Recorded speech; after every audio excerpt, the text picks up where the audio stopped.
Hey guys, Professor Bill, Comic Book University, and Detective Comics issue number 1018. I'm going to get into why this is such a fantastic time to be a Detective Comics fan.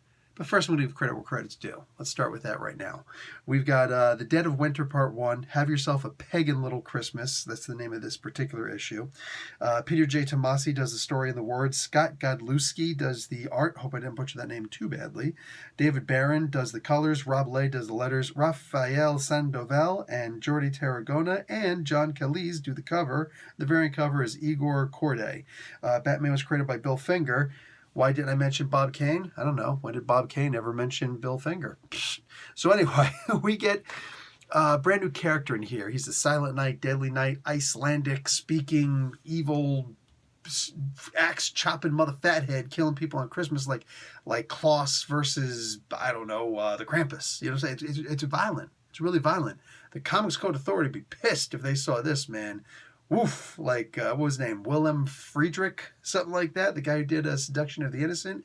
He would be having a field day with this one. This is just like blood splattering all over the place, off of the axe, and like making little thing like Dexter is coming by and doing blood splatter tests. It's a messed up thing, all right?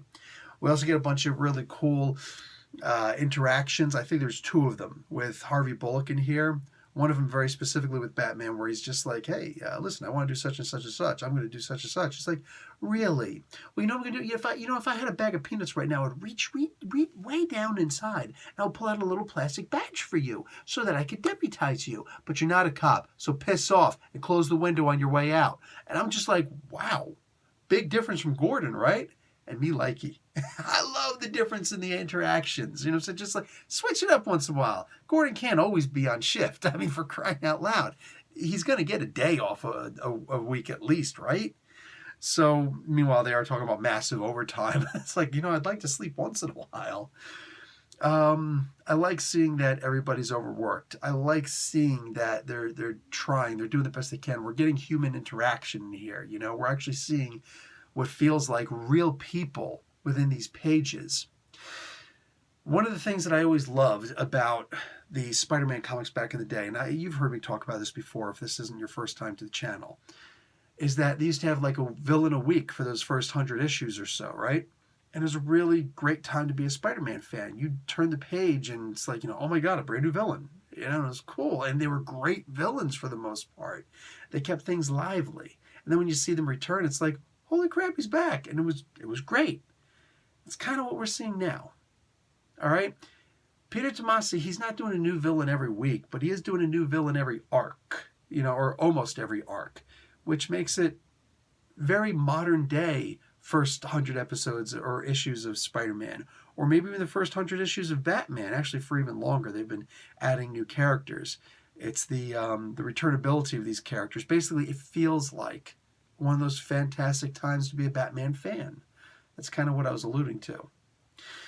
Tomasi has this book on lock, and make no mistake. Okay, here's me butchering that name now. Godlewski, hope I didn't kill it.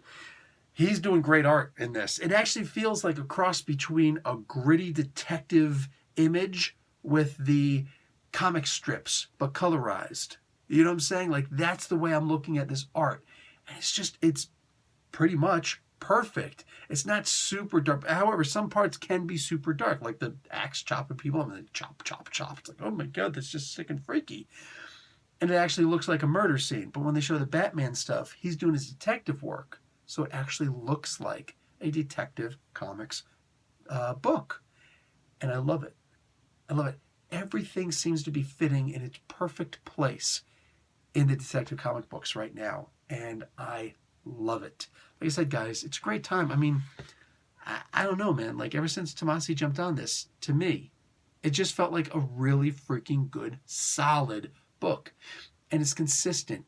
Every issue isn't going for the big, whoa moment. You do get some whoa moments. But what you're really getting here, what's being delivered, is just a consistently good book. Great stories, perfect wrap-ups, excellent lead-ins to the next story. And it's even seasonal. How often do they actually line those things up? Christmas issue is one thing, but it's been snowing in these books for the past arc, and this arc, and that one shot that just happened recently. I don't know what to tell you, my peeps. I really love the Detective comic books right now. And yeah, more please. Can't wait to see what Tinian's going to be doing over in Batman 2. Might be the best time to be a Batman fan. Okay, that was a bold statement. I'm going to back off on that just a little bit, just in case. Anyway, guys, Professor Bill, Comic Book University. Class dismissed.